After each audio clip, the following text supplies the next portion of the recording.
Welcome to your Farm and Home Show. My name is Joanna, and this morning we're visiting with Chris Schalk. He is the Barren County Extension Agent for Agriculture and Natural Resources. Now, Chris, we're going to talk about something today that I know that your family has a tradition of going out and do it, and that is going to harvest their very own Christmas tree. Right. I always had a live tree as a kid, or a real tree as a kid. We even actually grew trees. Okay, so it's Christmas trees have always kind of been a big thing to me. Christmas, I love Christmas. And everything about it. But there are some things that people need to consider because it sounds nostalgic, right, to go out and cut a tree, but there is some maintenance with a live tree. Very much so, okay? You want to definitely keep it away from like your furnace ducts and things of that nature.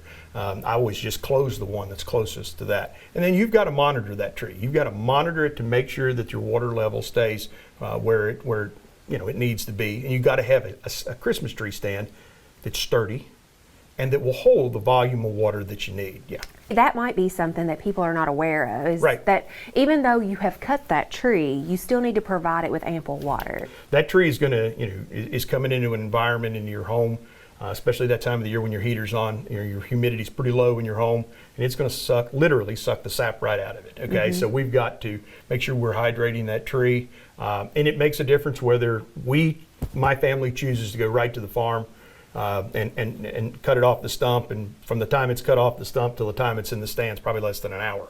All right. If you go to a tree lot, those trees have been cut a long time, and so there are some different ways we want to handle those trees as well. It needs to be something that's checked. So you got to leave a little hole in the presents to get back in there. Okay. All right. So if you got pets in the house, sometimes they drink out of it, whatever. So you just got to make sure you replenish that water. And is that something, I know like with a potted plant, that's something that you need to do daily. Is it something that you need to check on daily? I'm going to check it daily. All right. I would think every other day would be as far as I'd want to push that. Okay. Because, and it depends on a lot of things. It depends on the freshness of the tree. It depends on the type of the tree, how warm you keep your house. Okay. That kind of stuff. So where the tree is located in the house, whether you use LED lights or a more conventional bulb. So, there's a lot of factors there. I feel like the popularity of going out to the farm and cutting the tree has really increased. However, to get one, you almost have to go earlier than what we recommend for you to. Traditionally, we go pretty quick, usually the day after Thanksgiving, and so that's traditionally when we go. But I have never had a tree get too dry, and I check it every day too. You can bend those needles and see if you're getting a lot of needle drop and that kind of stuff. I've never had a tree get too dry, but again, it's about placement, not putting it directly in front of a window that's going to take a lot of sun, those kind of things. So there's a lot kind of to think about. It's not just throwing up the plastic tree.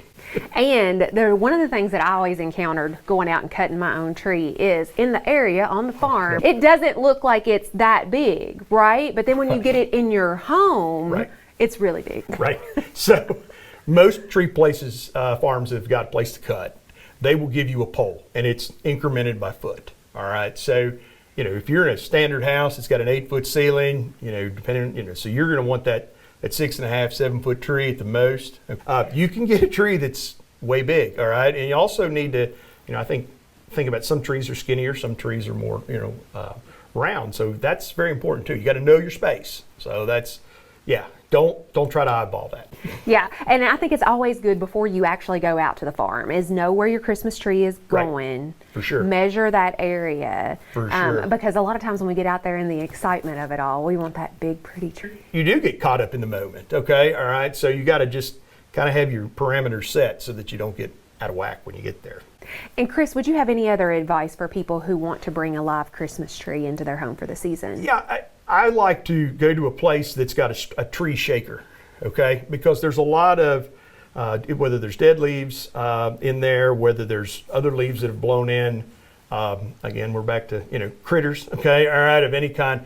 They have a machine that just shakes the time out of it. And you really want to make sure that you shake the time out of that tree or bang it a bunch on the ground, okay, to do that, to make sure that you clean that out. The second thing is no matter how quick you cut it, when you get it home, you need to take about another inch off of that stump, and so because it starts to heal over, all right, and we want to make sure that it's not already healing over, so it'll take up the water really good.